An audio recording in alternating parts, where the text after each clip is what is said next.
सोना एक ऐसा एसेट जो निवेशकों के पोर्टफोलियो में हमेशा जगह बनाने में कामयाब रहा है। इसकी सबसे बड़ी वजह है निवेशकों का भरोसा। निवेश के लिए शुभ दिन माने जाने वाले धनतेरस और दिवाली को देखते हुए आज हम आपको दे रहे हैं सोने में निवेश के मंत्र। सिक्के हो या फिर ज्वेलरी, वायदा हो या पेपर गोल्ड, निवेश के कई विकल्प मौजूद है, लेकिन कहां और कैसे पैसा लगाएं ताकि सोने में हो सके बेहतर कमाई, ये बताने के लिए हम लेकर आए हैं आपके लिए खास पेशकश इंडिया गोल्ड डे स्वर्ण कलश।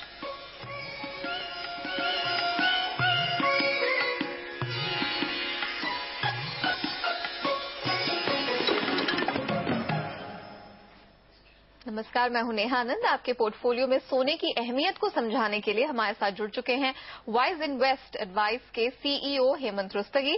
सोने में निवेश का फायदा बताने के लिए हमारे साथ जुड़ रहे हैं गुजरात के जाने माने बुलियन कारोबारी गिरीश चोकसी, और पेपर गोल्ड के फायदों के बारे में बताने के लिए हमारे साथ हैं रिलायंस म्यूचुअल फंड के सीईओ संदीप सिक्का। आप तीनों का बहुत स्वागत है। हेमंत जी, मेरा पहला सवाल आपसे ही इनफैक्ट यहाँ पर है। पिछले एक साल में सोने ने तकरीबन 20% का रिटर्न कमाकर दिया है। डिसेंट है, बेशक एफडी से भी ज्यादा है, बैंक एफडी से ज्यादा है, लेकिन अगर पिछले साल से इसकी तुलना की जाए तो ये काफी कम है। तो क्या आप अब भी कहेंगे, आप अब भी मानेंगे कि पोर्टफोलियो में सोने को जगह देनी चाहिए एंड कितनी? देखिए, सबसे पहले मैं कहना चाहूंगा नेहा, पास्ट परफॉर्मेंस जो है बहुत इंपॉर्टेंट है किसी भी डिसीजन लेने के लिए। लेकिन हमें ये हमेशा ध्यान रखना चाहिए कि अगर हम पूरी तवज्जो जो है खाली अगर पास्ट परफॉर्मेंस पे देंगे तो क्या होगा, जब एक एसेट क्लास अच्छा कर रहा है तो हमारी शायद एलोकेशन बहुत ज्यादा हो जाएगी, और अच्छा नहीं कर रहा है तो हमारी एलोकेशन कम होगी, जैसा कि हमने हमेशा देखा है। हमें यह समझना है कि जो गोल्ड है उसका हमारे पोर्टफोलियो में रोल क्या है। मेरा ये मानना है कि किसी भी इन्वेस्टर, किसी भी तरह के आप इन्वेस्टर हो, गोल्ड का आपके पोर्टफोलियो में एक अहम रोल है। उसका कारण यह है कि हम जो एसेट एलोकेशन की बात करते हैं, एसेट एलोकेशन किस लिए किया जाता है कि डाइवर्सिफिकेशन मिले।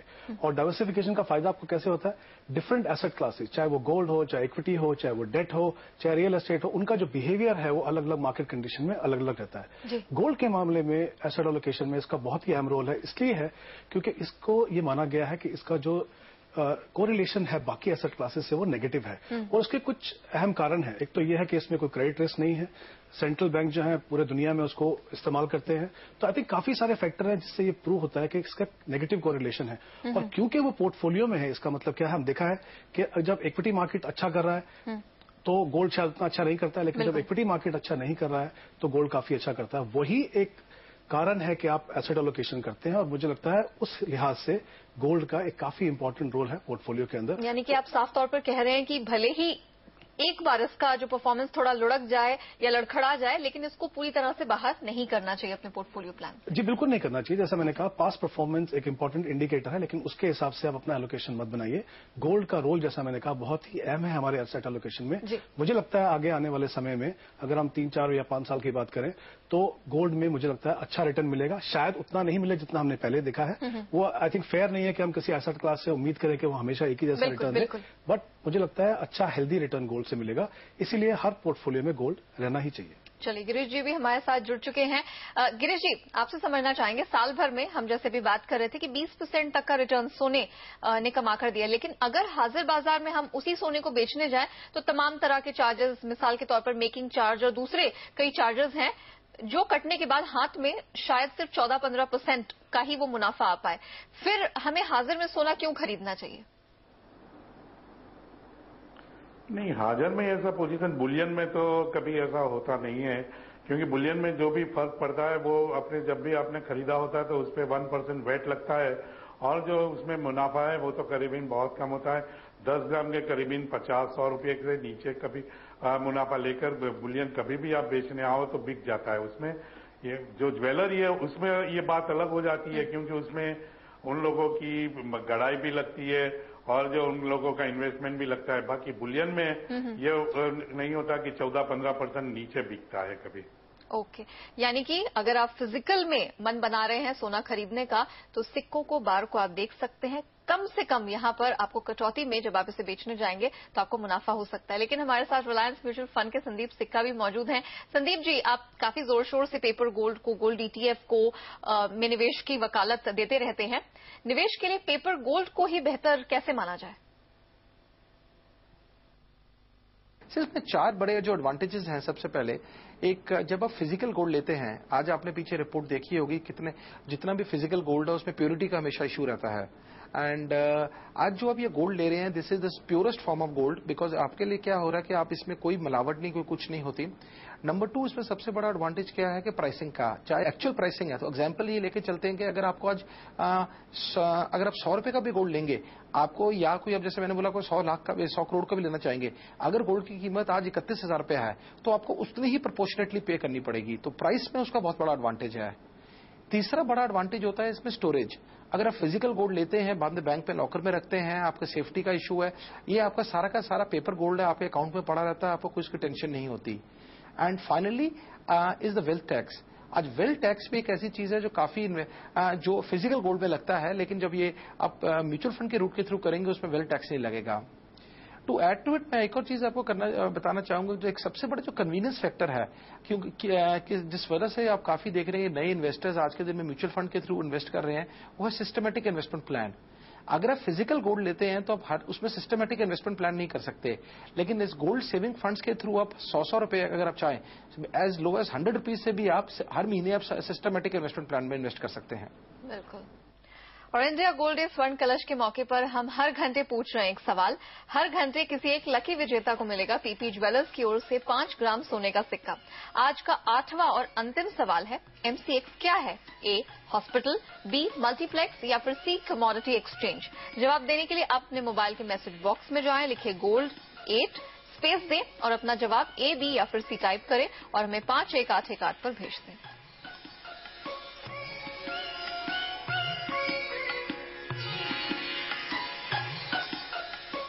फिलहाल वक्त हुआ एक छोटे से ब्रेक का। ब्रेक के बाद हम समझेंगे कि बदलते आर्थिक हालात में आपके पोर्टफोलियो में आपको सोने को कितनी जगह देनी चाहिए। आप बने रहिए हमारे साथ।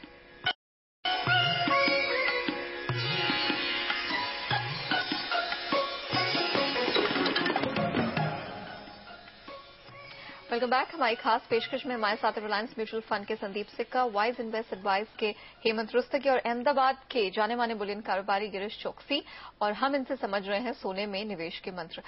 सिक्का जी, आपसे अगला सवाल है। आपने तो ये तो बता दिया कि गोल्ड ईटीएफ निवेश के लिए अच्छा खासा विकल्प है, लेकिन अगर कोई इसमें निवेश की शुरुआत करना चाहता है तो उसे क्या क्या करना चाहिए? आज के दिन में जैसे जो अगर आपको ईटीएफ में इन्वेस्ट करना है तो उसमें 2 ही चीजें आपको चाहिए। एक आपको डीमैट अकाउंट चाहिए और एक आपका स्टॉक ब्रोकर चाहिए, जिसमें आप जाके स्टॉक एक्सचेंज पर जाके खरीदेंगे और वो यूनिट्स आपके डीमैट अकाउंट में आ जाएंगे। जो दूसरा फॉर्म जो इन्वेस्टमेंट का होता है वो होता है gold saving fund. Gold saving fund में आपको डीमैट अकाउंट की जरूरत नहीं होती। आप किसी भी म्यूचुअल फंड के ऑफिस में जाके, जिनके गोल्ड सेविंग फंड है जैसे रिलायंस के, आप आके या आरएनटी के ऑफिस में जाके आप खाली अपना चेक और एप्लीकेशन भरेंगे और उसके बाद आपके यूनिट आपके अकाउंट में वो पैसा आ जाएगा, वो यूनिट्स आ जाएंगे। As far as KYC is concern, KYC का इस टाइम पे जो म्यूचुअल फंड इंडस्ट्री में केवाईसी की रिक्वायरमेंट होती है, उसमें आपको पैन अकाउंट और आपको एक आपका एड्रेस प्रूफ चाहिए होता है। एक बार ही आपका जब वो एक अगर आपका केवाईसी हो गया तो वो अगर किसी भी म्यूचुअल फंड स्कीम में आपका केवाईसी हो गया या किसी भी फंड हाउस में केवाईसी हो गया, वो आपका पूरी इंडस्ट्री के लिए कंप्लायंट रहता है।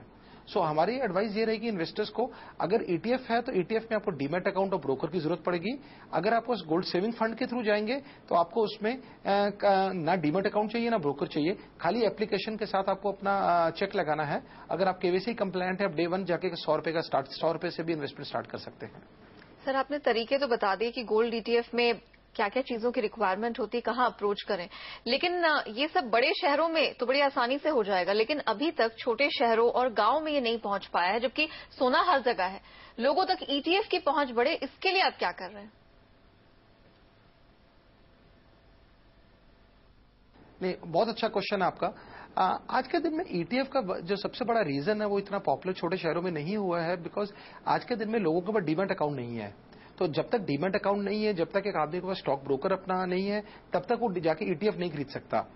इसी वजह से हमने अपने इसको पॉपुलर करने के लिए, बिकॉज आपने जैसे बोला गोल्ड तो एक ऐसी चीज है कि हर छोटे छोटे शहर के अंदर हर इन्वेस्टर के पास है। आज उसी वजह से हमने रिलायंस ने गोल्ड सेविंग फंड लॉन्च करा था। तो आज के दिन में उसमें रफली 5 लाख इन्वेस्टर्स हैं। इस फंड के थ्रू इन्वेस्टर्स को ना तो डीमैट अकाउंट की जरूरत होती है, ना ही इसमें आपको स्टॉक ब्रोकर की जरूरत होती है। आप एक सीधा एप्लीकेशन फॉर्म चेक लेके आप म्यूचुअल फंड के ऑफिस आ सकते हैं। आज हमने देखा है कि ये जो पिछले अपने 3-4 साल के अंदर इंडस्ट्री में देखा, काफी इन्वेस्टर्स इक्विटी मार्केट से बाहर बाहर निकले। लेकिन इस फंड में आज हमारे पास ये फंड लॉन्च करे हुए खाली 1.5 साल ही हुआ, 1.5-2 साल हुए हैं। 5 लाख इन्वेस्टर आए और 5 लाख इन्वेस्टर में से रफली 3-3.5 लाख नए इन्वेस्टर्स हैं जिन्होंने खाली जो गोल्ड में लगाते थे और उन्होंने गोल्ड में इन्वेस्टमेंट करना गोल्ड सेविंग फंड के थ्रू शुरू करा। ऑलराइट, चलिए गिरीश जी, हम तो देख रहे हैं बड़े जोर शोर से पेपर गोल्ड और जो इलेक्ट्रॉनिक गोल्ड इन्वेस्टमेंट ऑप्शन है वो तो बहुत जोर शोर से तैयारियां कर रहे हैं, जगह जगह पहुंच रहे हैं। लेकिन आप बताइए, हाजिर में ज्वेलरी की अगर देखी जाए, सोने की मांग कैसी दिख रही है? क्योंकि त्योहारी सीजन है, डिमांड में कुछ बढ़ोतरी दिख रही है? हाँ जी, अभी जो ये दिवाली की मौसम आती है तो दिवाली के मौसम में जो दिवाली के आसपास का जो एक तो पुष्य नक्षत्र आता है जो हमारे यहाँ ये मंगलवार को गया, और फिर धनतेरस आती है।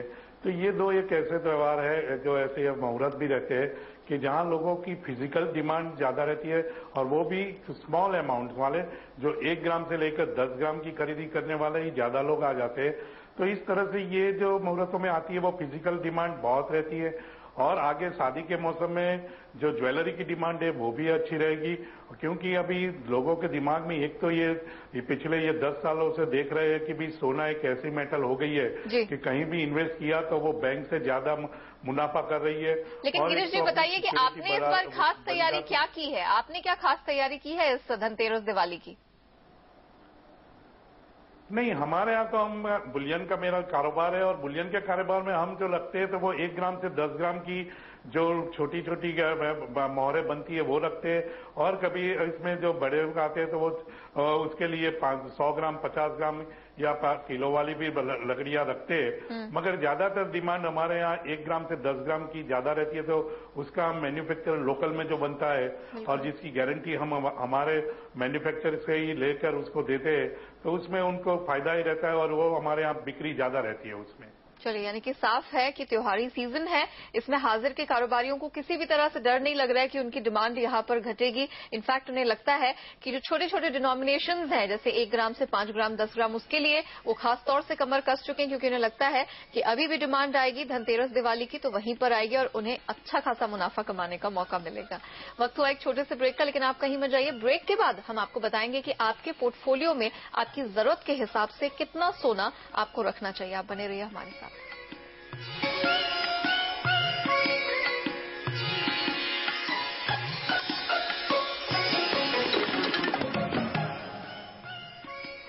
इंडिया गोल्ड स्वर्ण कलश में आपका एक बार फिर से स्वागत है। रुस्तगी जी, हम ये तो समझ रहे हैं कि सोने में निवेश करने के कितने सारे बहाने हैं, लेकिन हर प्रोफाइल के पोर्टफोलियो की जो डिमांड है वो अलग अलग होती है।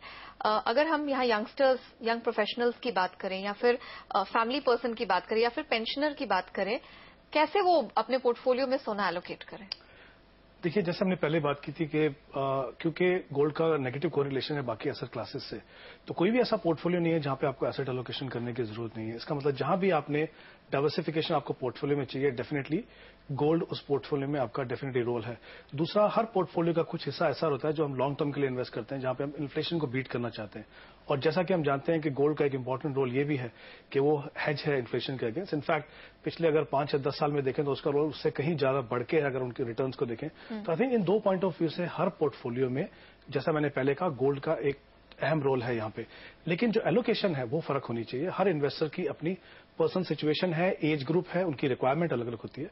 अगर एक बिल्कुल यंगस्टर है जो अपना इन्वेस्टमेंट शुरुआत कर रहे हैं, शायद मे भी उस लेवल पे उनको गोल्ड से शुरुआत ना करने की जरूरत हो, क्योंकि वो थोड़ा सा पैसा इन्वेस्ट करें। लेकिन जैसे जैसे थोड़ा सा पैसा बढ़ेगा वो एलोकेशन आप शुरू कीजिए। शुरुआत कर सकते हैं आप 5% से, फिर आप उस स्टेज में पहुंचेंगे जहां पे मैरिड हैं, बच्चे होते हैं और आप चाहते हैं कि उनके लिए मैरिज के लिए आप इन्वेस्टमेंट करना शुरू करें, तो वहां पे हम जैसा जानते हैं मैरिज में डेफिनेटली हमारा कस्टम है कि हम गोल्ड देते हैं, उसको भी एक्यूमुलेट करना है, एसेट एलोकेशन पॉइंट से भी करना है, तो 10 से 15% आप ले सकते हैं।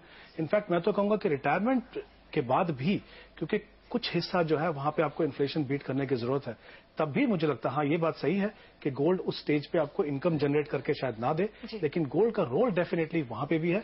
तो करीब वहां पे भी जैसे अगर थंब रूल लगाएं तो 10% का एलोकेशन आप कर सकते हैं। तो तकरीबन जो रेंज है 5 से 15%, लेकिन डिपेंड करता है आप किस स्टेज पे है अपनी लाइफ के, उस हिसाब से आप अपना एलोकेशन कीजिए। लेकिन ये बात तय है कि हर पोर्टफोलियो में गोल्ड होना बहुत ही जरूरी है। बिल्कुल। चौकसी साहब, एक आखिरी सवाल आपसे, क्योंकि सोने की कीमतों को आप काफी सालों से ट्रैक करते रहे हैं, क्या लगता है आज के डेट में अगर सोना खरीदा जाए, पैसा लगाया जाए, तो आने वाले एक साल में कितनी कमाई होते हुए देख रहे हैं, कितनी तेजी और आ सकती है? अभी देखो कि भाई सोना अभी भी जो इंटरनेशनल के दाम से देखते हुए अभी इसमें लंबी मंदी कोई या कोई ब्रेकआउट नहीं दिखता है। जो भी है एक नया अपना बॉटम बनाता है और वहां से वो उछाल करके नया हाई बनाने की कोशिश करते हैं। जैसे ऊपर में आप इंटरनेशनल के भाव के देखते हुए और यहाँ की रुपीस की पोजीशन को देखते हुए ये साल में जब पिछले दिवाली से ये दिवाली तक में हमने करीबन 2600 वाला भाव आज 30,000 क्रॉस करके देखा है। उस टाइम भी हमने यही देखा कि 30,000 पहुंचेगा कि नहीं। तो अभी ये भी दिखता है कि भाई ये साल जो 31,000 के करीब का जो भाव है वो अगले साल में 35 या 37,000 के करीब पहुंचे, उसमें कोई हमको अजूबा नहीं लगता है। क्योंकि इंटरनेशनल का भाव देखते हुए और दूसरा लोगों का अभी भी गोल्ड के अंदर इन्वेस्टमेंट का जो क्रेज है और जो अपनी सेफ्टी सोचते हैं, क्योंकि इंटरनेशनल में और लोगों को भी खरीदारी वहां करने लगे। जो भी पहले वहां चाइना में भी पब्लिक नहीं खरीद सकती थी, अमेरिका में भी लोग अपने हिसाब से कॉइन्स खरीद रहे हैं। इसी तरह पब्लिक अपने हिसाब से अपना इन्वेस्टमेंट फिजिकल गोल्ड में बढ़ा रही है। ये देखते हुए अगले साल में भी 35 या 37,000 के ऊपर क्रॉस जाए या उससे जल्दी भी हो सकता है, मगर मंदी नहीं सकती है उसमें। चलिए, इसी नोट पर गिरीश जी, संदीप जी और हेमंत जी, आप तीनों का बहुत शुक्रिया समय निकालने के लिए और हमारी इस खास चर्चा में जुड़ने के लिए। चलिए, ये बात तो साफ हो गई, हमारे सभी जानकार इस पर एक मत है कि सोने में कहीं मंदी नहीं है, तेजी ही दिखेगी। 35-37 हजार के भाव आपको अगले साल तक दिखेंगे। आप किसी भी एज ग्रुप में हो, आपका कोई भी प्रोफाइल हो, कैसा भी आपका गोल हो, जरूरी है कि सोना आपके पोर्टफोलियो का हिस्सा जरूर बने, चाहे 5% के लिए, चाहे 15% के लिए। चलिए, आज की हमारी खास पेशकश में इतना ही। आप बने रहिए, देखते रहिए CNBC आवाज। नमस्कार।